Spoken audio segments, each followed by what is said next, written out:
পুরুলিয়া ভ্রমণে গেলে চড়িদা গ্রাম অর্থাৎ মুখোশ তৈরি গ্রাম চড়িদাতে যাবে না এমন হতেই পারে না, কারণ এখানেই তৈরি হচ্ছে নানান ধরনের মুখোশ। তাই আমরাও গিয়েছিলাম এই পুরুলিয়া ভ্রমণে, গিয়ে ওই চড়িদা গ্রামে ঘুরতে গেছিলাম, দেখতে গেছিলাম মুখোশের কাজ।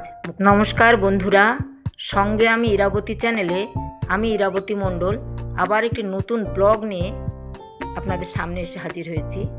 আমরা চলেছি চড়িদা গ্রামে। গত 24শে ফেব্রুয়ারি গেছিলাম আমরা সেখানে এই পলাশ ফোটা সেই পথের উপর দিয়ে আমাদের গাড়ি গেছিল। দুধারে পলাশ ফুটে আছে, অপূর্ব সৌন্দর্য গ্রাম এই চড়িদা গ্রাম, সেখানে আমরা গেছিলাম। দেখুন, এই যে পৌঁছে গেছি আমরা। এখানে মুখোশ তৈরি হয়, নানান ধরনের মুখোশ এখানে কিন্তু তৈরি হয়। এই যে মুখোশগুলো আপনারা দেখুন, কত বিভিন্ন ধরনের মুখোশ, ছৌ নাচে ব্যবহৃত হয় এই মুখোশগুলো। আর এখানকার অধিবাসীদের এটাই সাধারণত জীবিকা, এই মুখোশ তৈরিদের প্রধান জীবিকা। সেটা আমরা একজনের কাছ থেকে পরে শুনে নেব, আপনারা দেখতে থাকুন।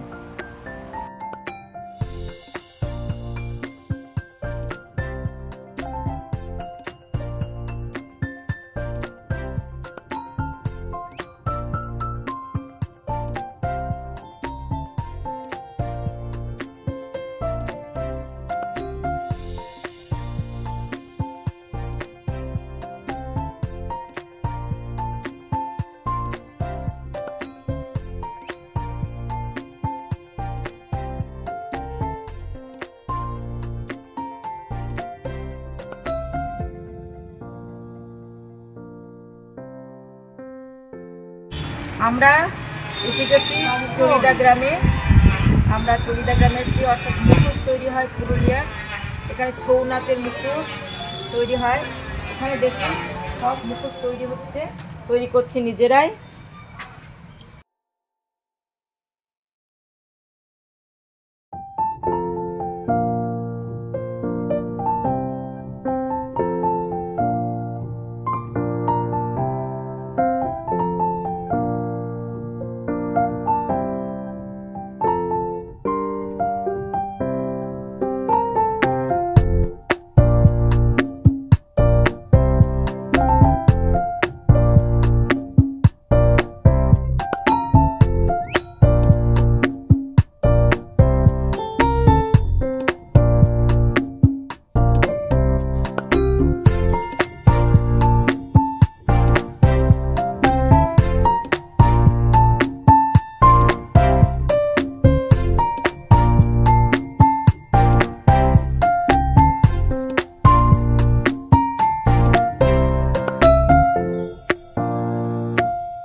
দেখুন, নানা ধরনের মূর্তি এরা তৈরি করেছে। এদের কিন্তু এই গ্রামের প্রত্যেকটি বাড়িতেই কিন্তু এই মূর্তি তৈরি হয়, কারণ এটাই এদের মূল জীবিকা। আমরা প্রতিটি ঘরে যাইনি, কিছুটা জায়গার এই ছবিগুলো নিয়েছি, ভিডিওগুলো নিয়েছি। সমস্ত গ্রামটা ঘোরার সম্ভব হয়নি, কারণ প্রচণ্ড রোদ্দুর ছিল। তারপরে আমাদের অন্য জায়গাতেও যাওয়ার ছিল, তাই কয়েকটা ঘরের কাছ থেকে এই ছবিগুলো আমরা নিয়েছি।